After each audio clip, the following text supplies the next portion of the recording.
Hey, if you're an Amazon.com shopper, you can help Southgate Media Group out by visiting southgatemediagroup.com.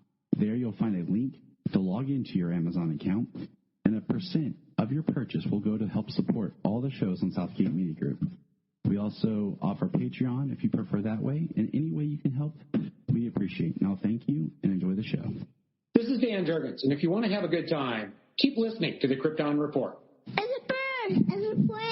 This is Jason J. Lewis, the voice of Superman on Justice League Action. This is Mark Wade, writer of Superman Birthright, and you're listening to the All Things Kryptonian podcast, including Superman and Supergirl. We discuss games, movies, cartoons, TV shows, and comics. Find us on Facebook, Instagram, YouTube, and Twitter. Welcome to the Krypton Report. I am your host, Tyler, the Superman of Blue, the Man of Tomorrow, and with me is the Superman of Red, the Man of Steel himself, Mr. James Cole. Welcome, James. Hey, Tyler. How's it going? Going pretty good, man. Going pretty good. We're going to hop on in here. Got a lot to cover, and so we're just going to kind of jump in with some news, and we'll kind of go from there. Let's see here. My news keeping is not loading. Here we go. So, have you been keeping up with your CW series? Superman and Lois, unfortunately. Well, so here's what we got going down, okay? On the CW, I guess they're going to do what they had talked about before, and they're recasting Kate Kane. But now it's going to be played by Krypton's Wallace Day, who played Nyssa Vex. Yeah. Which is what people asked for I in the knew about that. First place. Was one of the biggest, hey, cast hers that happened when Ruby Rose first left. So they're going to do this. And yet... It was cool because, before I'd ever seen it around, that's who I cast. I told you guys that she should be Kate Kane if they were going to recast her because, little bit reminiscent of Ruby Rose, but she looks more like she could be a twin with the lady who plays Alice as opposed to Ruby Rose did. Yeah, and I thought that was a great casting choice. I enjoyed what she brought when she did Krypton. So it seemed like it would work, and now it's so they're going to do this. Which I actually just got my Blu-ray series. I got the complete series on Blu-ray today delivered. Nice. Sorry to cut you off. Yeah. That was just because at the time, I didn't have access to it. I own that. That's one of the few series that I was unable to watch live, but I bought through iTunes. So I had it to watch, the day after it aired. I have the first season. Jania found the first season on DVD for me at a half-price books for $4. So she bought it for me. Yeah, nice. Of course, that's awesome. I love my physical media. I need to buy season 2. It's on I have a whole wish list on Amazon. It's just easier to keep it that way of DC TV series to buy. And usually I buy a lot on Black Friday weekend because they put them on sale for $10. Yeah. Well, I ordered that. I have the Blu-ray of the entire series of Krypton, both seasons, which I was really excited. And then when I ordered that, right on the bottom, I swear to God, it was $9. It was $9 or $11. One of the two. I can't remember exactly. That's all it was. And I got I got Swamp Thing on Blu-ray. Nice. Yeah, I have Swamp Thing, and I have Swamp Thing. Okay, ready for this? And Brian's borrowing it because he didn't finish watching it when it was on.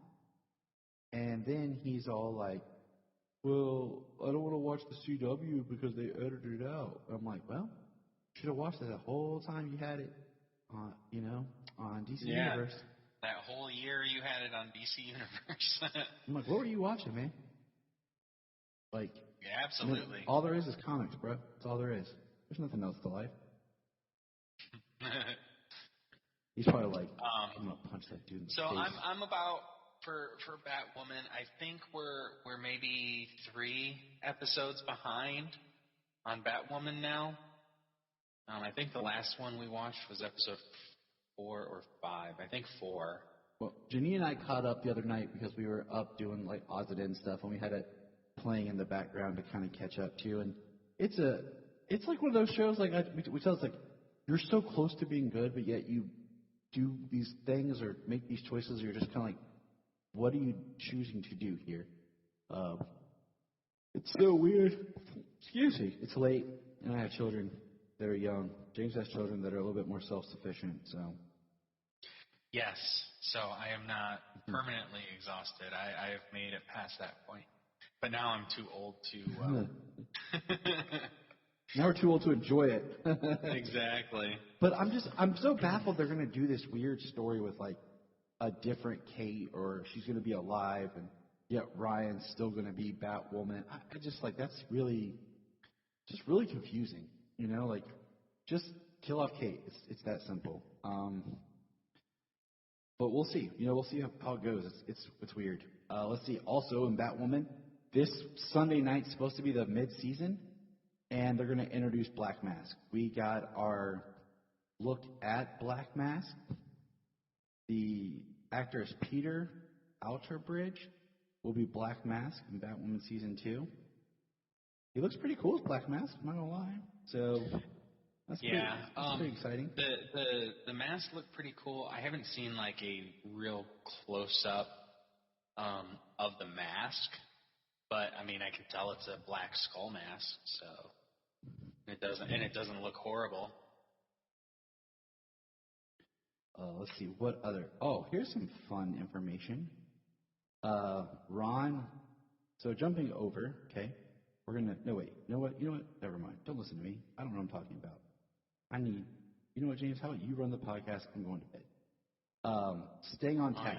You didn't send me the outline first. Dang it. Tyler. Staying on the CW, we got our trailer for season 6 of Supergirl. Looks pretty sweet. Lex Luthor has like kryptonite powers or something. Like he's burned the House of L symbol and shooting out green. It was a nice little sizzle trailer for Supergirl's return. It's sad. This is the last season. I think my biggest sorrow with Supergirl is like you diverge so much in different ways. I feel like you carved out your own identity. At the same time, after a while, it's like you didn't keep your show fresh. It's weird. Like I don't know. It's weird that like Supergirl's ending because like this show was started when they announced Supergirl and Krypton. You know, this podcast was started as, you know, like I'll just be the Supergirl commentary podcast, but then then they had Krypton on the horizon, and then we were able to make it so much more than, you know, that initial idea.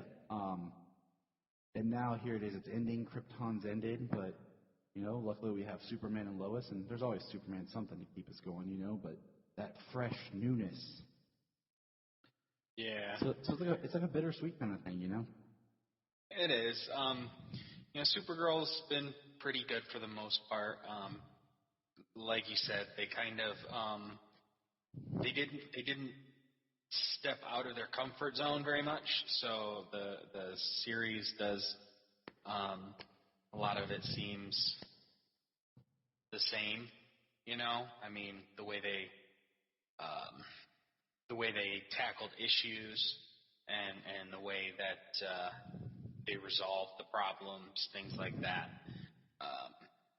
is a pretty good show during its run. I'm just glad that they know season 6 is the final season, and they're gonna hopefully be able to write a satisfying conclusion. Mm-hmm. Yeah, like with it being like, it's kind of how as I'm watching Black Lightning, I got caught up today, and you know I think Black Lightning just took us mid-season, I think, because there's a gap until mid-April for it, and I'm just kind of like, you know, this is the end. Like let's go out on top, you know. I just feel like that's all we can hope for right now with some of these shows. Yeah, season 6, your final season. Let's try and swing for the fences a little bit. They do.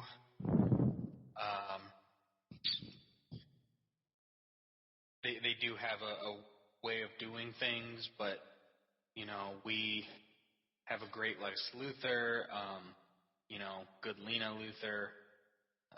We've got a really good cast who is able to do some good things. Let's write them some good stuff so they can really show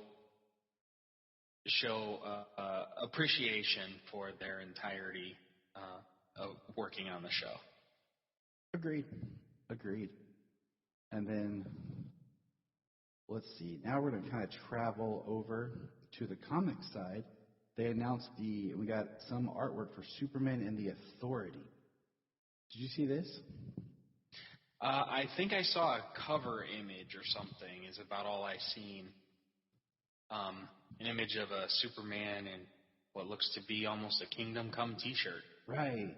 Very interesting. And Phil asked me. He's like, Do I think that they're going to put John as Superman in Superman and in Action, and then move Clark over to this book? And I was like, well, if they keep it like in continuity, then yeah, that would make sense. Because I feel like they're still kind of doing that 5G thing they talked about, but they just kind of rebranded it and are retweaking it, into what we have now. Since we're now in the DC Infinite Frontier, it's just so crazy. Like, it just feels like the other day it was, DC Rebirth, then the DC Universe. Now we're in the Infinite Frontier. Yeah. Their rebrandings and things like that. Constantly. It feels like it's it just feels like nothing stays anymore. I mean, Barry Allen was dead for how long in comics? Now you can barely keep a character dead for a year or two. Right. I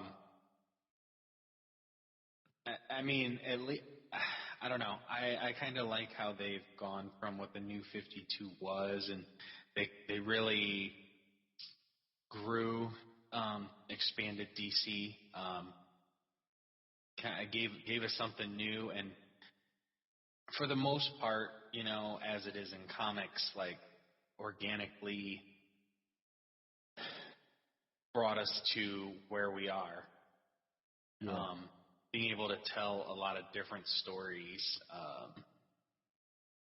Which have you one story that was really good? Probably the standout book I've read so far. I haven't read every single thing that's come out yet since Infinite Frontier began, but most. But one of the best stories I read so far was Crime Syndicate #1.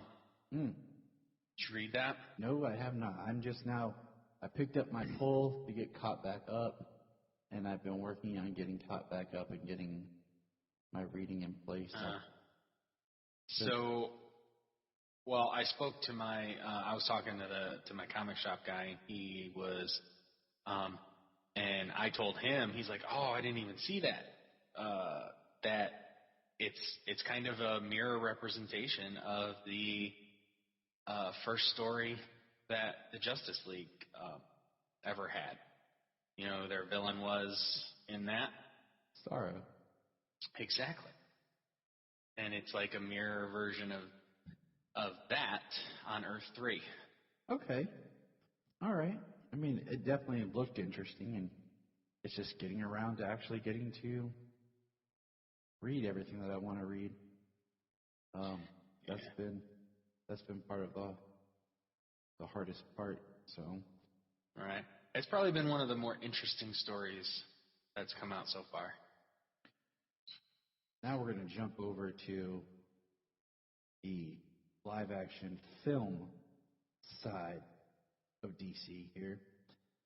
The director of the film Promising Young Woman, which I rented, and Jania really wanted to see it. We were going to watch it, but then the kid kept bugging us and we didn't get to, but we will watch it, has been tapped to write, and I think maybe direct, the Zatanna movie, which it's supposed to be an HBO Max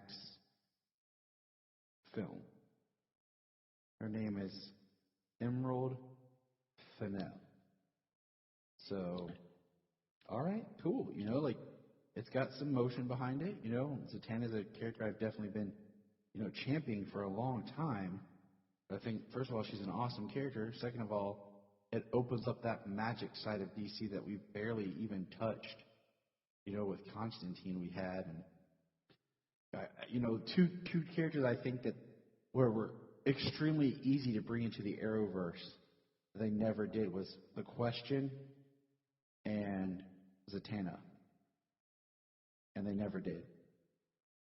And what's sad is I feel like in a lot of breaths, the Arrowverse is kind of on its way out.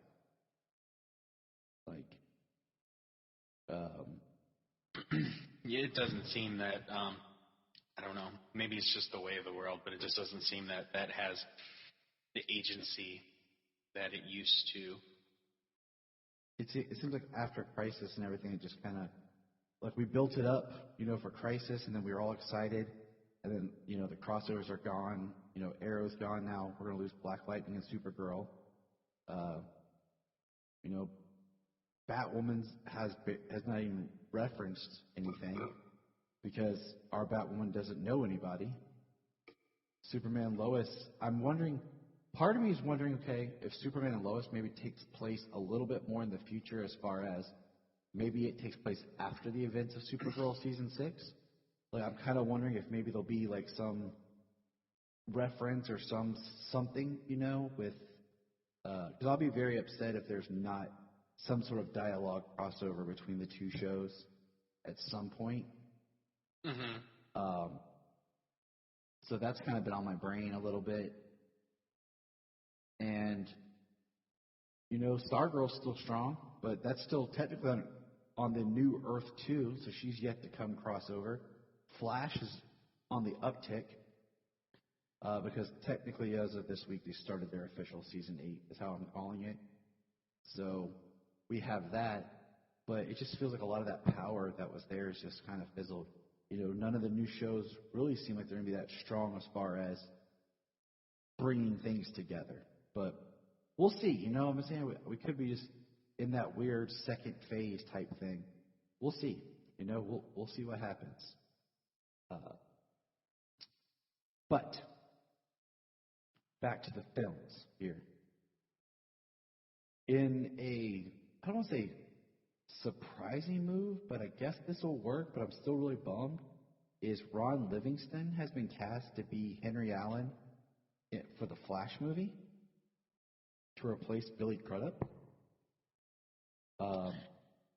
He's a good actor. When I think of him, the first thing I think of course, is Office Space. And then the second thing I think of is The Conjuring. Yeah, absolutely. I mean, good actor. I think Billy Crudup is just better. Yes. And him and Ezra had some good chemistry through the glass. I like their interactions.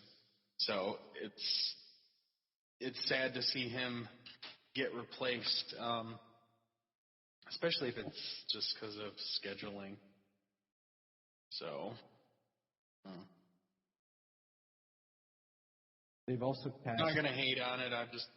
It's just sad to see it change. Yeah, I mean it's life. It's what happens, Yeah. 2 other actors have been cast in undisclosed roles for the Flash film.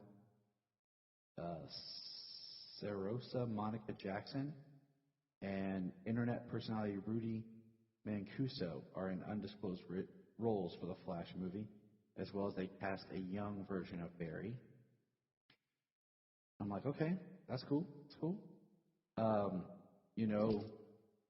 I think, not to dive too much into and go down this road, we saw a better version of Barry in Zack Snyder's Justice League, and I think we get an even better version of his own movie with Andy directing and kind of steering away from more of that annoying, hyper comical that people have had problems with, where it almost feels more Wally than Barry.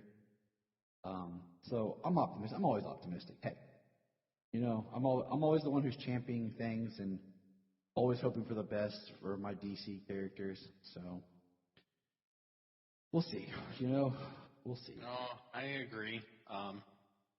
He was much better in Zack Snyder's Justice League, and Ezra has always wanted to continue his Barry down that road, not the road he was pushed down for the theatrical release. Exactly. Nobody really wanted that. And then surprising, Black Adam, the film, has cast Pierce Brosnan as Dr. Fate. Now, I'm wondering if he's like Kent Nelson, or if he's the voice of Dr. Naboo. Yeah, of Naboo. Or Dr. Fate, in the helmet. So, like, if he's Kent Nelson putting on the helmet or what. But, hey, that's cool. And then the other one that got me is Shazam! Fury of the Gods has cast this legendary actress to play villain Hespera, a daughter of Atlas. And the villains for this Shazam are going to be based off kind of the three sisters. And it's Helen Mirren. Was going to be in Shazam 2. Yeah, that's exciting. Helen, like you said, legendary actress. She's one of those actresses that's just awesome. Period. Oh yeah, she doesn't. It's hard to say. She doesn't even have to do anything. I mean, she could be. She could be one of those people. She brings it all the time, and she's just that good. I mean, it seems effortless. And then today, as of this recording, we were gifted with a slew of posters for The Suicide Squad and also a trailer. And I like the trailer. I mean, it looks fun. It looks cool because it's a sequel yet reboot-ish, from Suicide Squad. We got 4 people back. My only thing is, I want something that connects where Harley was in Birds of Prey to how she got to the Suicide Squad.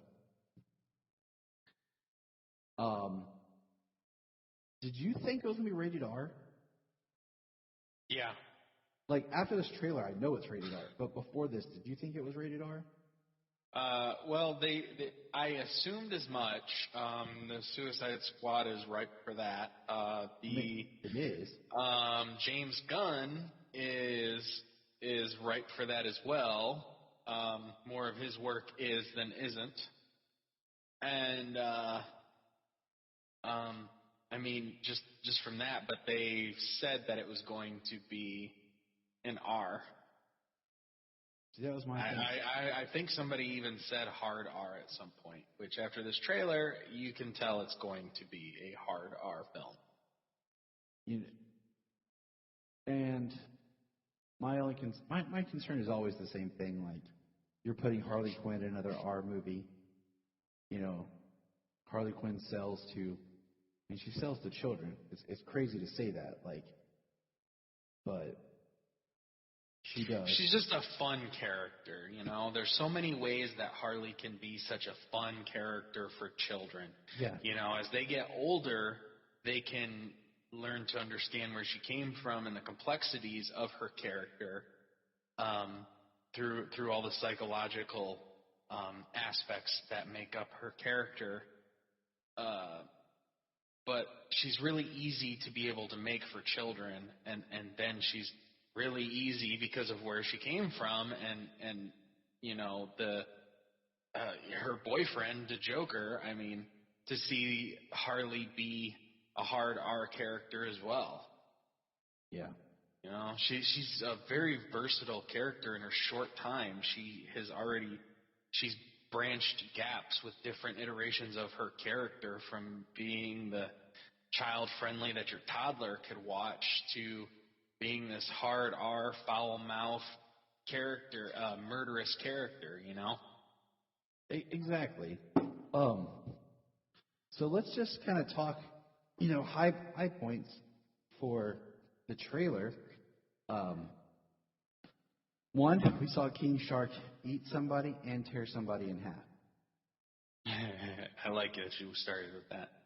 Because that was the one that I was like, that's for sure going to be rated R. Oh, especially after he ripped him in half. I mean, I was like, people are going to get shot. People are going to die. People will probably get their heads blown up. I was like, I know King Shark's going to be there. He's going to at least bite somebody. Yep. But after they showed him, like, swallowing the guy whole and then ripping a person, like, literally in half, like head, head to groin with his bare hands, yeah, absolutely. And then we found out he's going to be voiced by Sylvester Stallone.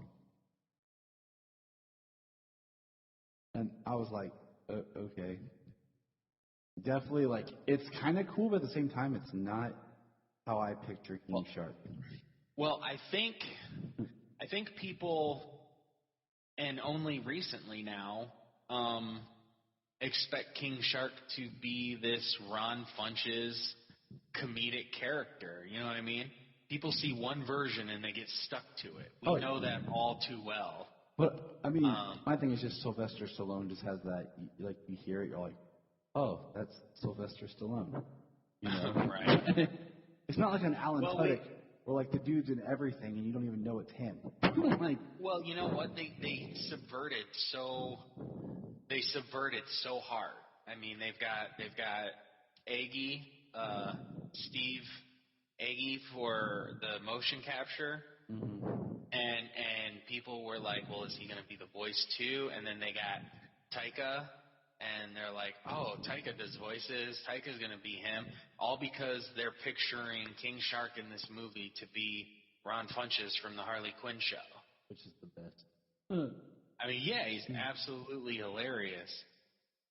And works perfectly for that show. But yeah, just the way everybody gets hooked automatically onto one iteration, and that's the only thing they can see. It's the only thing they know. And yeah, but so it's definitely it's interesting. You know, we heard that Sylvester was going to be in it as well. They didn't give a casting for him. My thing is, this is definitely going to be like, I feel like this is kind of, this is going to come out so many times. I just don't want to see this film be Guardians of the Galaxy. You know, it's like, everyone compared Suicide Squad in the first place to Guardians of the Galaxy, and now we have the guy that made Guardians of the Galaxy making the Suicide Squad. So it's like, I don't want this to be that, but then at the same time, by making it rated R, it's now more like James Gunn Unleashed, you know?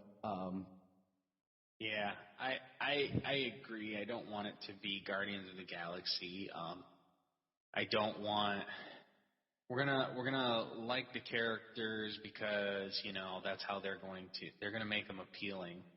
But as much as I want them to be appealing, I want them to turn around and do something completely dirty and be like, oh well, like wow, like F that guy.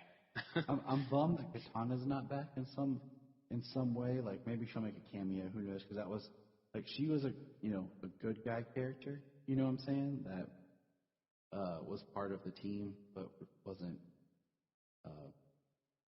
actually on the squad. My prediction, like I told you, is I think we're going to get this really cool opening scene, and it's going to be like Harley with Boomerang, Javelin Man, Mongal, Savant. Yeah, that Weasel. one team we saw early. Yeah, because we saw like two specific teams. I think we're going in to get this trailer, and I think they're just going to get killed. Blackguard and whoever Nathan Fillion is playing. I think they're just going to get killed like in the first 10 minutes in like a very over the top, like exaggerated comical way, and then the others go in to get Harley, and then that's the team we're with for the film. Yeah. Because I just feel like that would be something James Gunn would do. Like, he gets all of his friends to play these crazy characters because they're just going to get killed off, in a very fun way at the beginning. So, Absolutely. the other thing is, dude, I'm looking forward to John Cena in this movie. Just from that one interaction between him and Idris Elba. Yeah. Go watch the leader. You're supposed to be more decisive. I decide you should go eat a bag of dicks. Of course, though, they would put a dick joke in there. I mean, and then of course he's like, if the beach was full of dicks and I had to eat every one of them for liberty, I would do it. Like, no problemo. I would say no problemo. I was laughing so hard, and Jania looks at me like, what? I'm like, because I'm watching it on my phone. I'm like, I can't pull this up because it's red band. I don't want the kids, because Solomon's all like, ooh, King Shark, I want to see. And Sayla's like, Harley, and I'm like, F. You cannot watch this movie. So I had, of course, I probably won't even let my kids watch this movie. So I had to download the trailer, edit real quick, and then let them watch the Tyler edited version. Oh, man. So, dude, you're going to have to edit the crap out of that movie if you try to let them watch it. I made a family-friendly version of Deadpool for Luca to watch, and then Solomon. I mean, I edited a version of Birds of Prey for Sailor to watch just to see Harley. But no, like, and then the biggest. Deadpool, definitely. Birds of Prey, that's not too bad, but definitely. Well, I mean, Deadpool. Black Mask and Zaz, yeah, face peeling and some language, and yeah. And then we get the jaw-dropping moment of the trailer. Starro.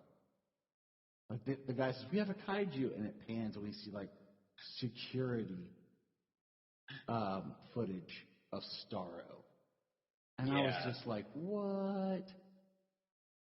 So, yeah, I mean, they're going to go big. I mean, it's kind of crazy because, one of our biggest complaints with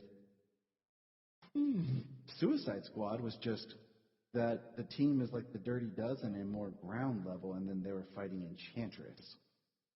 And everyone on the team, I think it's hilarious because when you watch that movie and the way Waller talks about them, having these metahumans and people who can fight against the next Superman, I'm like, the only person in that team who was a metahuman was Diablo.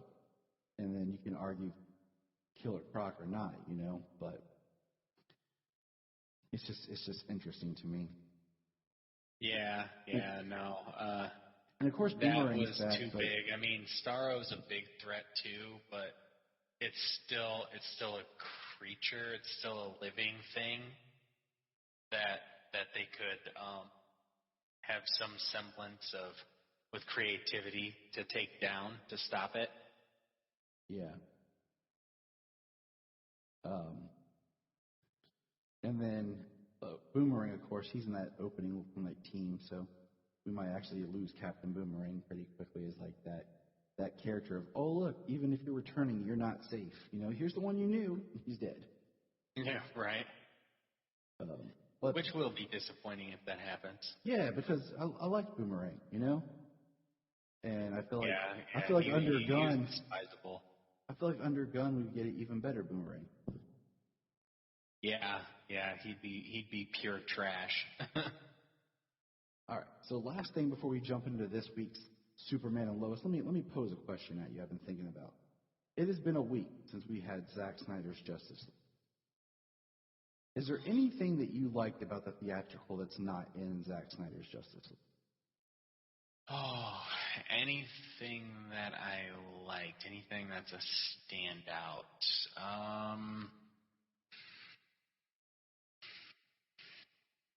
Think.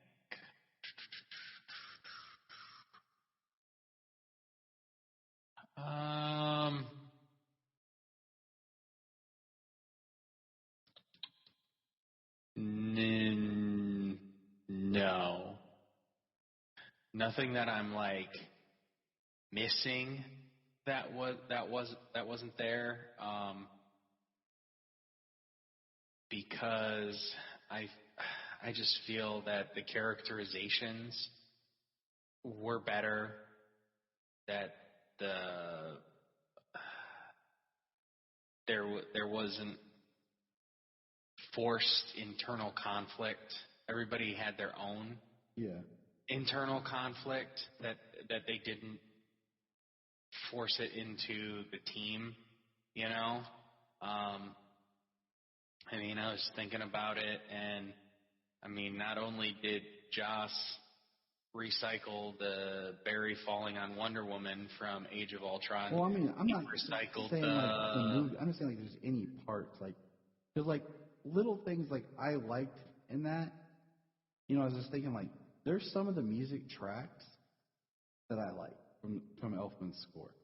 One being the home track music I liked, and then like the main theme I liked. I do miss the Aquaman dressed like a bat. I dig it. You know, like I do miss that wasn't in this. I miss some like, you know, the line where Bruce says he was more human than I am. You know, to Alfred. Like I like that line. You know, I missed just something about the theatrical like that I liked is I like stuff. I like a lot of Superman's attitude when he came back. You know, in this one he's very quiet. And I think part of that's because it was supposed to lead into the next film. You know, with him coming back, helping the League out, and then we get the character development next. And since like this is where this ends, I kind of hate that we didn't get any like much from him. So he was on screen about the same amount of time, as in both versions. It's just kind of like what they gave him. They gave him a couple of lines to say, as opposed to visiting Alfred and getting the suit and flying. You know what I mean? Like there was a couple of lines they gave him. I like where he goes, where Cyborg yells Superman, and he like, you know, it's the Superman part. Like it's kind of in there, like where he jumps up to help him push apart the mother boxes. But it's like I like when he's like, "Any blowback?" And Cyborg's like, "A little bit, but I think we can take it." And he's like, "Good. I like being alive." And Cyborg's like, "So do I." You know? Yeah. Like I like that little interaction. That was a clever interaction. Yeah. And that's what I'm saying. Just little things like that I kind of just like that moment of there's like Superman interacting with him. You know, Superman, like even like thinking about in context, like Superman interacting with Barry when he like flies up next to him. If Barry had actually been doing something in that point that had an actual point to it, you know, because you know you have that line of Barry like Superman was my hero, and then the next thing you know he's fighting Superman. So it would have been nice if we would have got a moment between Superman and Barry. Yeah, he doesn't get any moments with anybody. I mean, in the theatrical one, that's the only moment he got was between anybody was with Barry. Was the one with Cyborg, you know, like with the blowback. Okay, so he did get a small interaction with Cyborg, a small interaction with Barry, and a small interaction with Bruce. Yeah, I'm not a fan of the you know, where he's like, I didn't know you. Why? Superman's line's not bad. He's like, well, you didn't bring me back because you liked me. And Batman's like, not like I can deal without that. You know? Yeah. It's just, you know, it's just things I was thinking about, just positive, like little things. Because I mean, I even like the, you know, the way that Superman comes in, you know, with the I believe in truth. I'm also a big just and he punches Cyborg. I mean, not Cyborg, Steppenwolf. After Steppenwolf ripped Cyborg in half. Yeah. So I mean, like, it's kind of cheesy, but I liked it. You know what I'm saying? The whole not impressed is awesome too. You know what I'm saying? Because there was more tension when he showed up, with that part. Because even Solomon's like, oh man, what's gonna happen? And there's Superman. He's like, yeah. Awesome. You know what I'm saying? So it's just little things, and I think, like I said, I don't think Elfman's score really worked for that film, but just listen to those tracks. It's just music. I like them. Like even the Flash's kind of music. I think it's nice. And it's also kind of. I've never listened to it outside of the film, and I've said before I'm not really a big fan of it in the film either. So it's weird in the film. I feel like the music. It's like one of those this is good music, this is good imagery. But this music doesn't match this imagery. Right. Especially with the texture you've already created in other films. And that being BVS, Man of Steel, Wonder Woman, all these big, bombastic, hard scores, and then you come into this and it's more soft and classical. Right. And speaking of scores, I learned that some of the music that Junkie XL had written for Justice League originally does not appear in this movie because he ended up using it in other movies or retooling it for other movies he had to score because he had all this music flying around that he had worked on. Yeah, since he was replaced. Which kind of sucks because then it makes it like it still does not, the complete score of that we would have gotten. But just, like I said, things to think about. So now we can move on and we turn the page to Superman and Lois, the best of Smallville. And sadly, this is the last episode we get for too long. I mean, May 18th? Yeah, I mean, Is that when it's coming back? I'm just saying it's crap. It is crap, absolutely. It's pure crap because you have a show doing great. Instead of, I don't know, I don't even know what comes on Sunday with Batwoman. Like, is it Charmed? I think. Go back. I haven't watched Batwoman live all season, so. I haven't either. Go back to your Sunday girl power night or whatever, and maybe because Superman and Lois is such a big hit or something that they're like, we need to spread this out. or they're just trying to give Supergirl, the Flash lead in because it's its final season, and they want it to have higher ratings or something on its way out. I don't know. All I know is I'm pretty bummed that Superman and Lois is going to be on this huge hiatus. Me as well. It's going to be a long time before we get it back, and it's been great so far. I'm going to be looking forward to it when it returns, but I guess if it's going off, I guess I'm happy that we're getting another Kryptonian in its place. And it's sad that we now have a Superman TV series with a really good Superman. Like I'm more and more, I am loving Tyler as Clark and Superman. I think the show's a balancing act. Like, this episode is definitely more Clark, which I'm fine with. I don't have a problem with that. Just give me an episode that's a little bit more Superman heavy. And I think that's coming. But we also have a series that's on right now with a great Lex Luthor. And we know that this Lex matches with this Clark, but we have yet to get to see them to really interact with each other. They were like teased at each other. Yeah, he's not the Lex of this Earth. Huh? What do you mean? He's not the Lex of that Earth. He's not the Lex that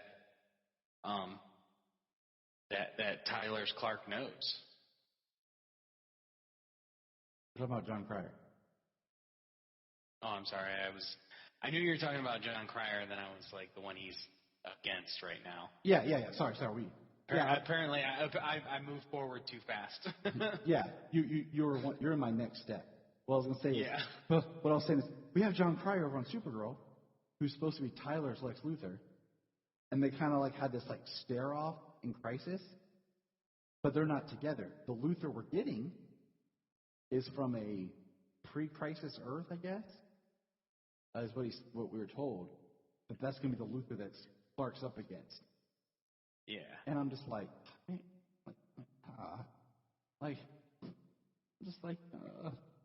but. And more and more,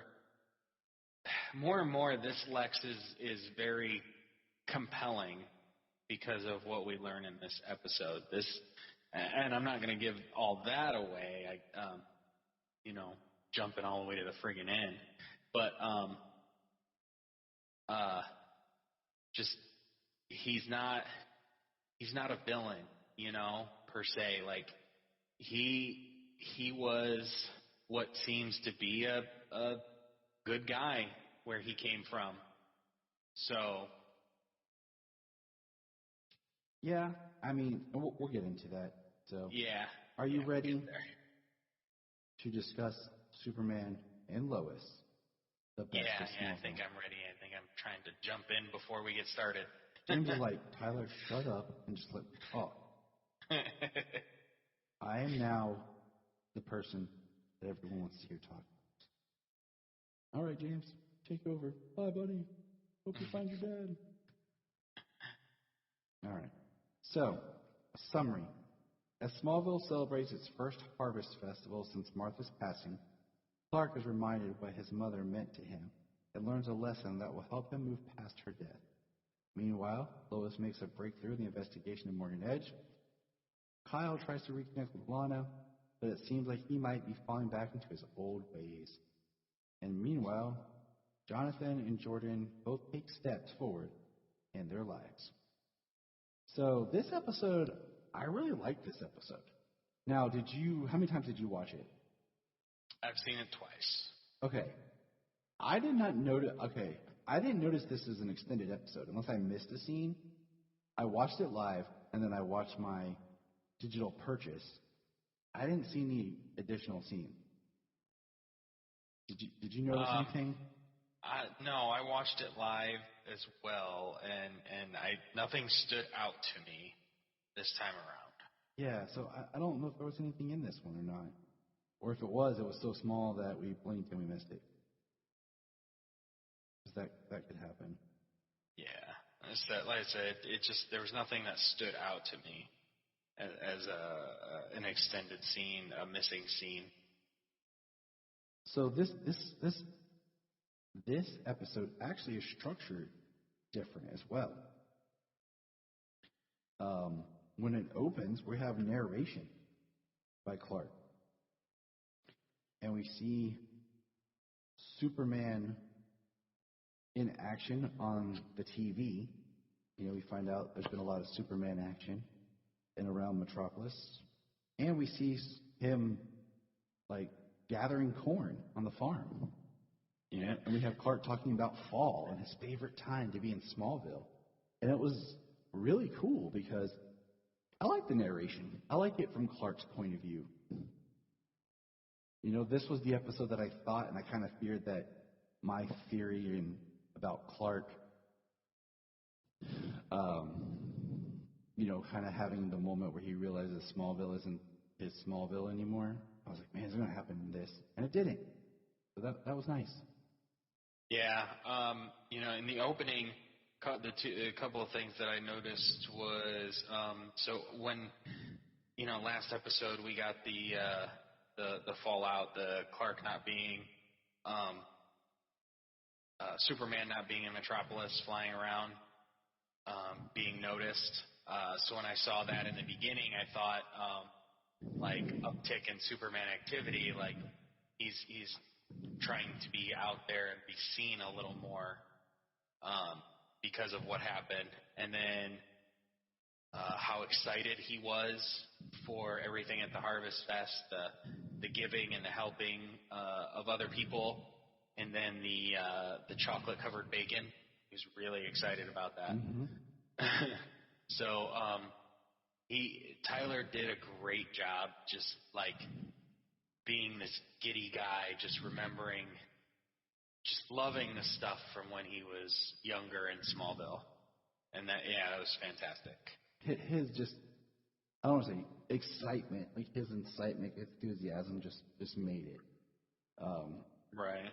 And then the uptick also, like I thought about the last episode, but then also they're like, oh, so that's why you're the Harvest Festival. That's why you're doing so much as Superman, so you can have a short time, to enjoy the Harvest Fest. Mm-hmm. That was cool. Yep. It was cool that, Lois says, your dad's not just Superman because of his powers. It's the lessons that he learned from his parents and here on the farm.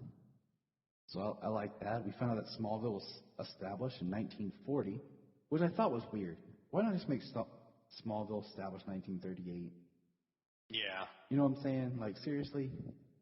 Like, 2 years, you couldn't just put that in there just as a wink reference?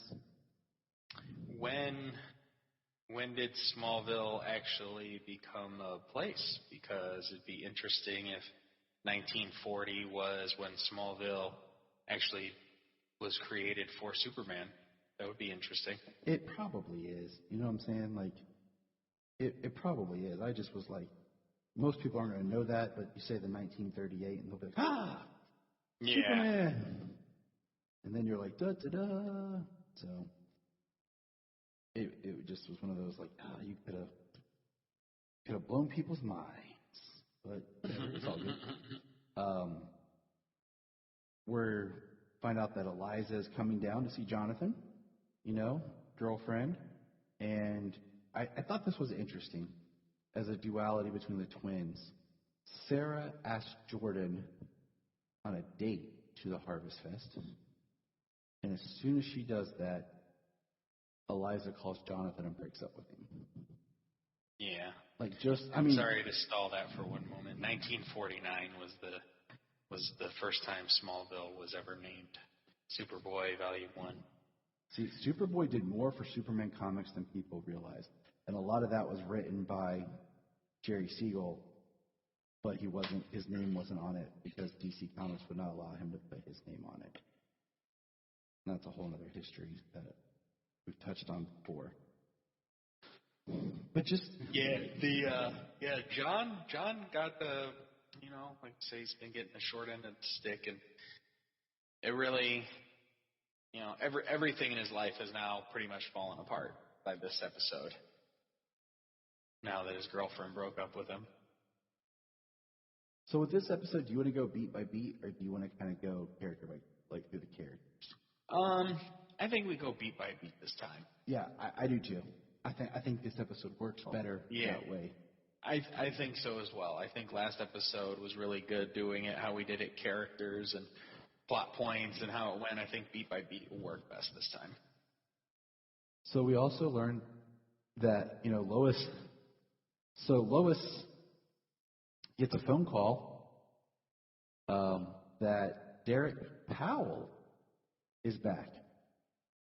He's sitting there in the office at the paper, and his mom is buying into it that, he hit his head and was in the hospital and was unconscious, and, Morgan Edge is all good.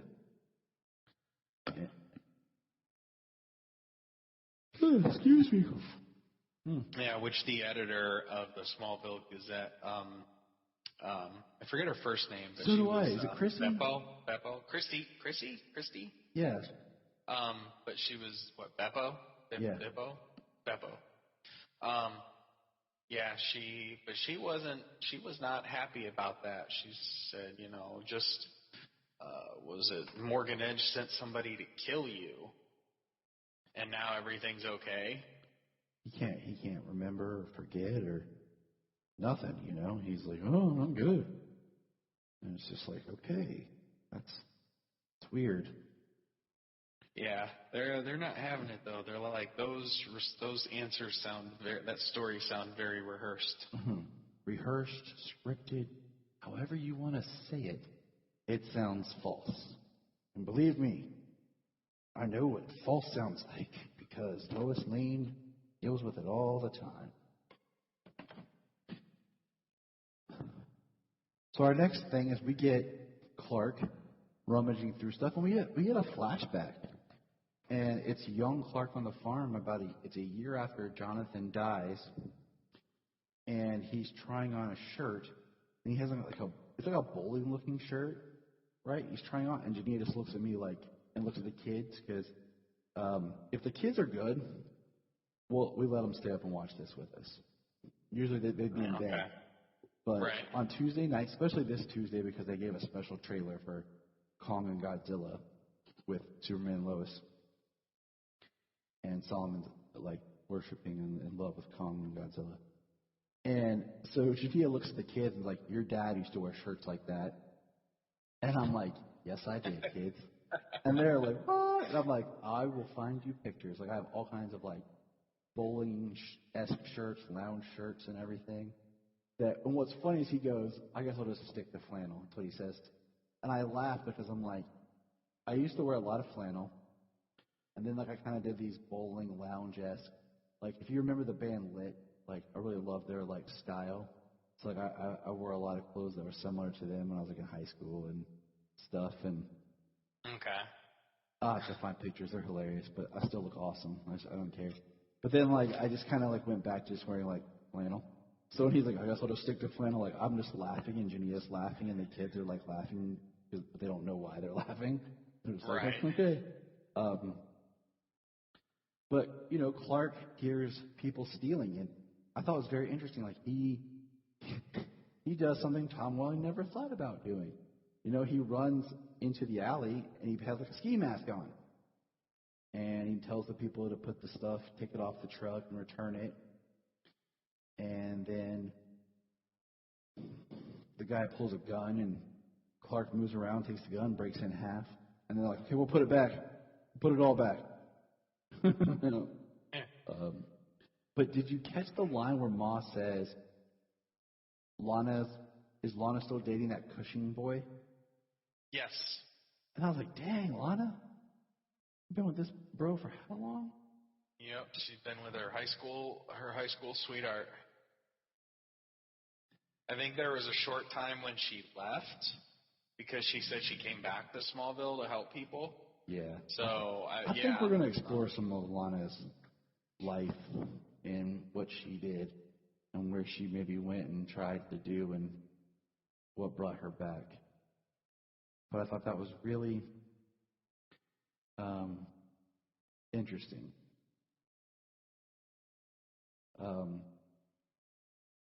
And then we find out, so we're at the Harvest Fest where they're collecting donations. And there's a bunch of men's clothes that's donated by the Powells. And Derek walks into a room and makes a phone call. And he starts getting a headache and has an ocular blast. And sets the place on fire. And Clark comes flying and uses his freeze breath, to help put out the fire. And I thought it was kind of neat because he's not Superman, he's Clark. He zips in there, he uses his breath, and Kyle is trying to save somebody. And then he's like, Frost? What is this? Yeah, his one of the firefighters got trapped inside, and Kyle goes in to save him, and on their way out, they almost die because the rafters are caving in, and it's falling down on top of them, and Clark uses his breath and blows it away, and he puts out the fire and also kind of blows that over from falling on them. And yeah, Kyle notices after it's all said and done that there's frost on these rafters that are on the ground. And then we get our first mention shortly after of Lex Luthor. Lois goes down there to ask questions and asks about Derek because Clark says he thought he saw him leaving. And we meet August, a reporter who is actually Captain Luther in disguise, talking to Lois about he thinks he has something on Morgan Edge. He's going to break this story open, and they kind of have their moment. And then Lois returns home for the boys to come home, and Jonathan flips out about this town being his kryptonite and how he wants to go to Metropolis and stay with friends. The Kelsos.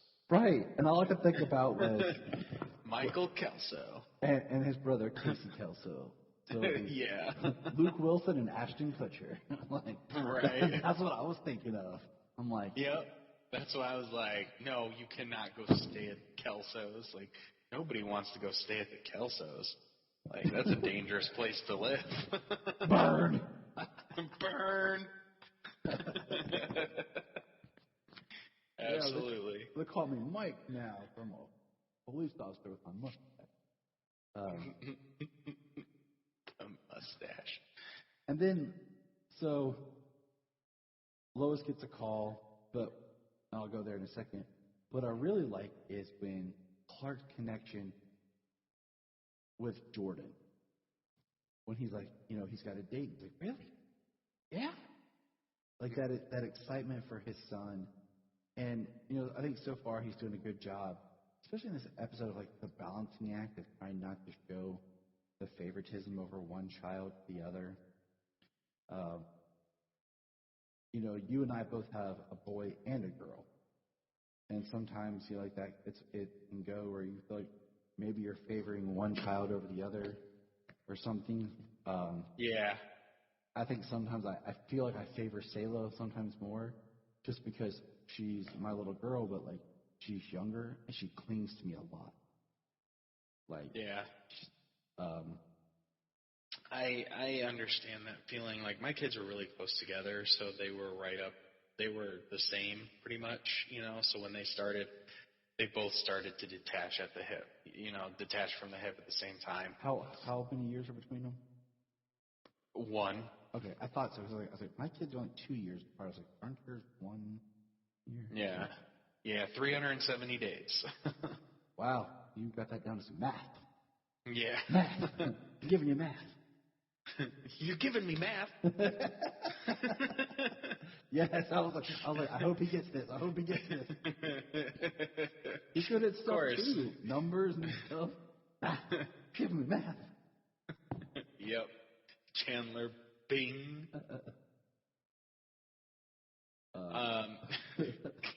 But no, like I think lost Clark, my train of thought. I think Clark does a great job. Like you're talking about your kids and like my kids. It's like the balancing act.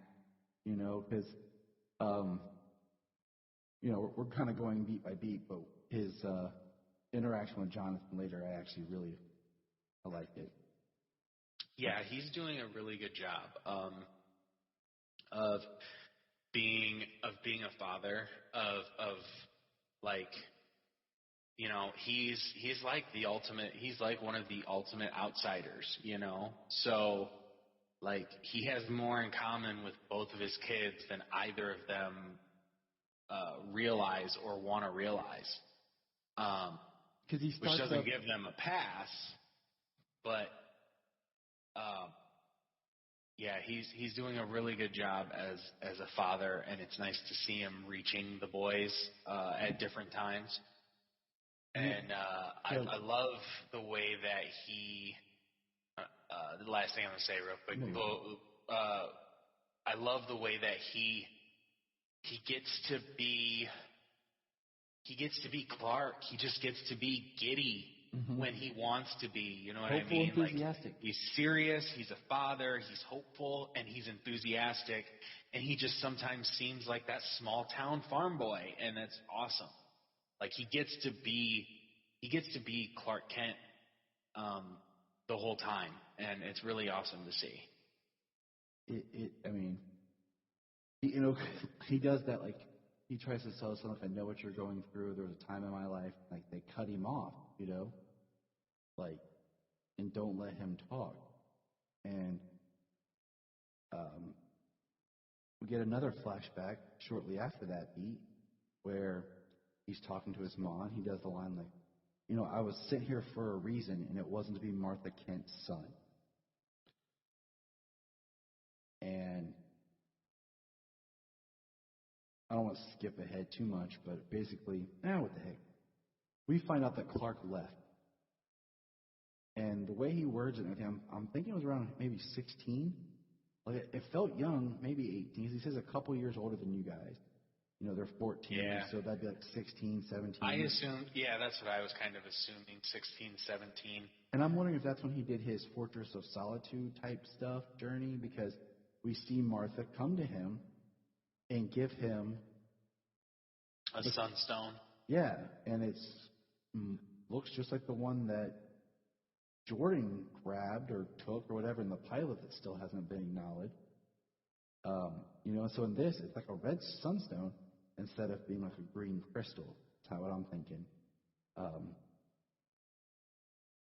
And we learn, Clark says that he left, and that was time that he lost with his mom that he could never get back.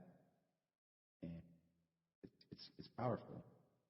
And that his mother sacrificed their time for who he was going to become. And we get we get a cutaway of Kyle coming in, and Sarah's, and Lana and Sophie, the child that I bet soon will be forgotten exists. And Kyle's drunk, and he's saying, let me change and get a sandwich and we'll all leave together. And Sarah basically tells her mom to go. And we see, Kyle drunk, moving around. Sarah makes him some food, and it's intercut with Jordan and Jonathan are there looking for her at the fest. And then we see Lana at the fest, and she runs into the guy from Smallville. Cobb. Yep. Is what she called him. Who was, one of the Ross brothers in Smallville. And I think so, yeah. She makes a comment. Cobb's cream corn. She makes a comment about Kyle at home being like this good hero, good man, trying to once again project that what she wants her family to be. But we know that Kyle's actually drunk at home. Yeah. And he tries like singing like this. It's kind of an interesting scene where he's like to Sarah, like, remember that song I used to sing to you? And he tries to sing it, and it was like just kind of an odd, weird, but it worked scene or whatever, And Sarah leaves. And it feeds into the reason why Jordan's night gets ruined. Yes. Yeah. So the boys are there, and Jonathan partners up with two other dudes. I think were football players. Yeah, the one guy is the quarterback, and the other guy is the receiver that Tag was fighting with in the other episode. So douche 1 and douche 2. Yes. And they pull out a flask, and Jonathan starts drinking. First, I think it's interesting to point out that alcohol does affect Jonathan. Okay, so that. Right. And Jordan's like, no, and Jordan, walks away. Jordan meets up with Sarah, they're having a good time, and then Jonathan comes rolling back around, and he's drunk, and it really upsets Sarah a lot because of what happened to her with her father. And Jonathan's like ratting, like, guys, this is Jordan's first date, his first date ever. And he's like, railing on him. And Sarah ends up leaving. And then Jonathan's trying to apologize. And I'm glad that it wasn't like Jordan didn't just like jump up and like punch his brother in the face. Part of me would be like, he was trying to defend. Yeah, he was trying to defend his brother to Sarah. He's had a rough day. Mm-hmm. He's had a rough time since he came to Smallville. So, I mean, he was trying to defend his brother in that case. Did you?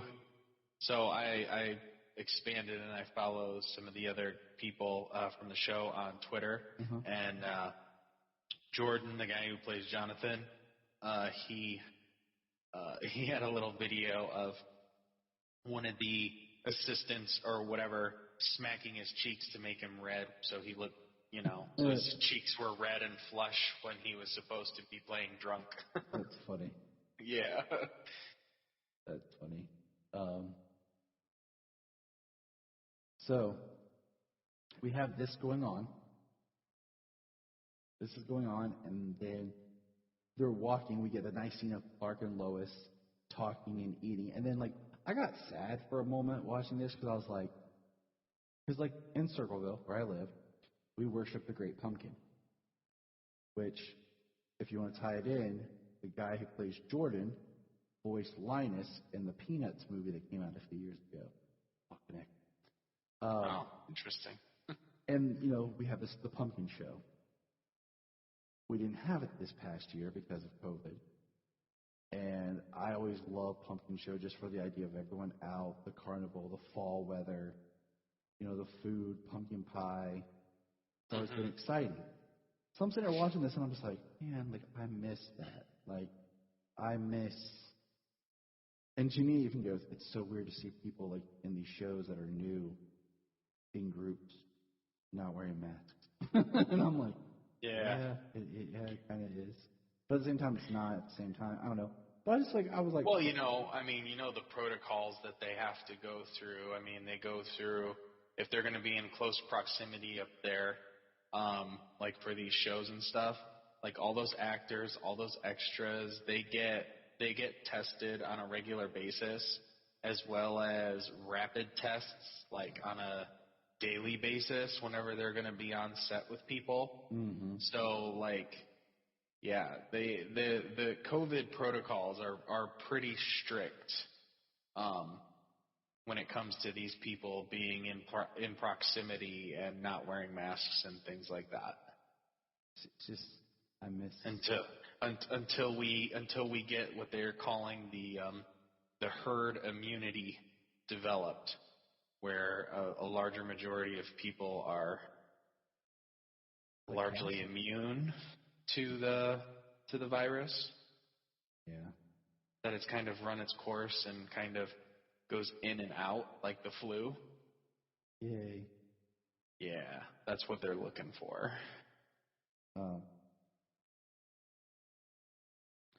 Clark. That's what I thought though. Cows is when I heard herd immunity. Yeah. So Clark can he says there's Jonathan and he's been drinking, and Lois like, you've been drinking? They're like, what? Your dad can smell it. And then they're like, oh. And she said the whole town can smell it. She said I can smell it. The whole town can smell it. But yeah, I always like Clark can see and smell you drunk from across the streets and full of people. I always just chuckle when they try to use hip stuff call a ride share, get an Uber. Nobody gets a taxi. I feel bad for taxi companies, No one's like, I'm gonna call you a cab or get you a cab. It's call a ride share, call an Uber, or take don't use public transportation. Don't take the bus or anything, or walk home. Right. And they're like, we're going. And then this is when Lois gets a call from Chrissy, and she saw Derek, and we get the full name of Leslie Lar, double L's, making out at the mines. Yeah, that was a new original double L character we heard was coming. And I put that in my notes and double highlighted it because Leslie Lar. And this is where I felt like I blinked and I missed something in this part the first time I watched it because I did something with Sayla. Clark zooms off and then shows up as Superman. So we're at the end of the episode when Superman shows up. And like I said, I'm fine with that, in this episode. I like the more Clark-centered episode. And basically what I took is they have a machine that is bringing Kryptonians to life inside the bodies of humans, but trying to force Kryptonian powers on them. Is that what you're getting? Is that... Something like that, yeah. Because he had the dual voices, like Derek's talking like at two voices at a time. He says, "I'm back." And he said, "You're not." Yeah, I'm back, and you're not alone anymore, Kal-El. And like I said, it kind of reminds me of season 9 of Smallville. And I don't want to keep saying that, but because then he says to Leslie, like, protect this, and he flies out the roof. And then Clark goes after him. He called it the asset. I'm not sure if he meant the machine, or I think he meant the little thing that was on the side of the machine that might be powering the machine that Edge found in that meteor shower. Right. Exactly. So they fly off, and they're like fighting in corn. And there's something awesome about Superman just like flying through corn, punching somebody, and fighting with them. Right. Which was really cool earlier when he flew through that one strip of corn and picked up a whole bunch. Foreshadowing. Yeah. So I thought that was just kind of fun, neat that, he's flying through corn and they're fighting. And then we get Captain Luthor showing up. And this is the part, like, that bothers me is I understand, like, on his world, Kal-El went bad. But, like, how ignorant of a person are you? Like, you're really super smart and you're an African-American man who's Luthor. On this planet, that's not the same. Yeah, he obviously knows that Lex Luthor is a different person on this Earth. So I'm just kind of like, to assume that this Cal is going to go bad because the one on your planet did, it just, to me, just feels very ignorant of this type of a character.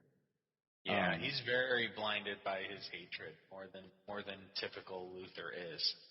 And then you kind of bring that into, and like I said, like if they play this out, did you watch The Flash this week? No. Oh, man, you're killing me. I'm sorry. This is really, it's not going to be that much of a spoiler, but The Flash's episode this past week is a fallout event from Crisis. Okay? If Luthor's story pulls out to be something more along the lines of that, where it would have made more sense to me than kind of this, on my planet, on my Earth, he was bad, and I'm here, and he must be bad too. Yeah. I mean, I did see that Abra is there because his family disappeared because of Crisis, and he was having these memories of another life that he never had. And basically he tries to blame the Flash as if it was the Flash's fault for the Crisis, and Flash is, of course, doing his thing, talking and being the heart of hope, and the heart of love, and everything about, Crisis was something bigger and different, because even going back in time, Abra tried to go back in time to and before that, but there is nothing before that, because Crisis changed everything. So you can't travel into the past of the universe that no longer exists. Anyways, it just, Captain Luthor is all, like, gotta destroy this Kal-El. He pulls out this rocket out of his, it looks kind of like a red solar energy rocket or something. He shoots it at Superman and Derek Powell, knocks them both down, and then, Powell stands up and basically explodes. Yeah. And then we get the next day, and this is the scene that I like. Clark and Jonathan are talking and kind of confront about what happened, and he goes to him, "This is your one get out of jail free card." And this is where Clark got to actually explain on how he left and what happened. And I looked at Janine and I said, I like this because I would do something like this.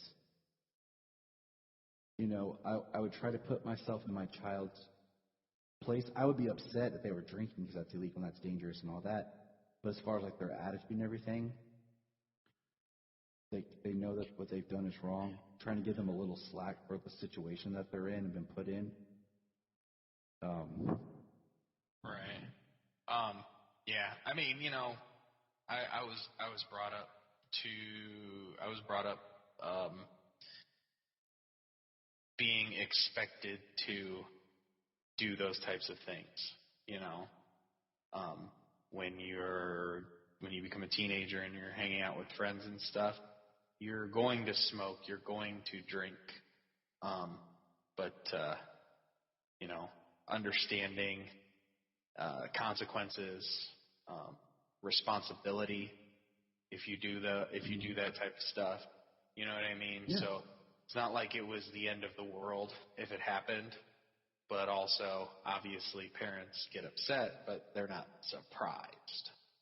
And the ones who get really upset are hypocrites, or they were sheltered.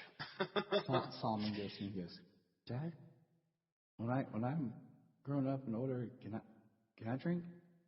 Or how do you say it? He's like, or when I'm a teenager, I'm like, buddy, when it comes time, we'll talk. Right. Because like my dad always told my brother and I was funny. He's like, you guys ever want to try alcohol? Try drinking. You tell me. I'll go buy it. We'll sit right here and we'll drink it together. And he said that from like when my brother and I were like preteens and and everything. Well, my brother actually took him up on it, and my dad was like, it was funny because Zach's like, yeah, let's do it, Dad. When he was a teenager, my dad's like, son, you're a good boy. Why do you want to do that? And I'm just kind of like chuckled, like, that is like exactly the opposite of what you told us our whole life. That's funny. I'm like, when I was growing up, I remember, 7th, 8th grade, 11, 12 years old or whatever, I had a beer, or drank some beer at a family event, but nothing significant. It's not like I got drunk or anything. James was like, you were like the scene in Vacation. Like, Russ, my dad shared a beer with me. Right. But then we get a scene of, they dedicate a bench to Martha in Martha's name there. And Clark and Lois sit down on it. Clark has his last flashback of him leaving Martha. And the one thing that I wish had been in that scene where we have the Martha kind of crying as he leaves, and we see Clark walking away, is I wish he would have stopped and just held the camera at the same angle. But we saw him kind of stop and turn his head sideways as if he's hearing her with his super hearing, and then he keeps walking. Like, the exact same shot and angle that they did it, but just we had him do that in the background. Like, I think that could have been really neat. And then we have Captain Luther. We find out that, his computer is talking to him, and I almost wanted to call it Skeets, about reminding him that this Lois is yet identical looking and everything to his Lois. It's not his Lois. And we find out that he was married to Lois on his Earth. Yeah, on his Earth, he was an Army Ranger. He's a decorated soldier, a war hero, probably. He's married to Lois Lane, who is identical, is played by the same woman, by Bitsy, and he says that she's exactly the same down to every detail except for who she married. And then the final scene, which is Jordan walking, and he gets attacked by Tag, and Tag's just punching him. Like, what'd you do to me? What'd you do to me? What'd you do to me? And then fade to black credits. And now we wait a month. Yeah. So good night, everybody. Right. See you in 2 months. And we'll be back with... Stop, fake Jim. Sorry, long pause. But yeah, I mean, I liked this episode. It was cool. It does bum me out that we're going to have to wait. But they're kind of killing the motion of a series like that. But we'll see. You know, you wonder if the CW doesn't kill momentum to temper expectations. I mean, maybe, right? Maybe. But I'm just kind of like, really? Like, why would you do that? Like, you have a show and you're just going to do that. But all right, I'm going to wrap this sucker up. It's late. I got to get some sleep because you know what happens in the morning, James? My kids wake up. Children wake up early. You know what else happens? My wife looks at me with those big, beautiful eyes and like, baby, can I sleep in just a little bit? I got to get up for work. And I'm like, sure. Even though she kept me up the night, she wanted to talk. And now my kids wake me up early, and I'm just look like I'm death rolled over because I haven't slept. Everybody wonders why Dad's always cranky. I got 4 hours of sleep in the last 3 days. Pretty much. That's pretty much like, why are you so upset, Tyler? Why do you think? My nerves are fried because I get like 2.5 hours worth of sleep. Good times. So, everybody have a good night. Thank you for listening to the Krypton Report. I am Tyler, and with me as always is James, the Man of Steel. And remember, look up in the sky. Look up in the sky. Look in the sky.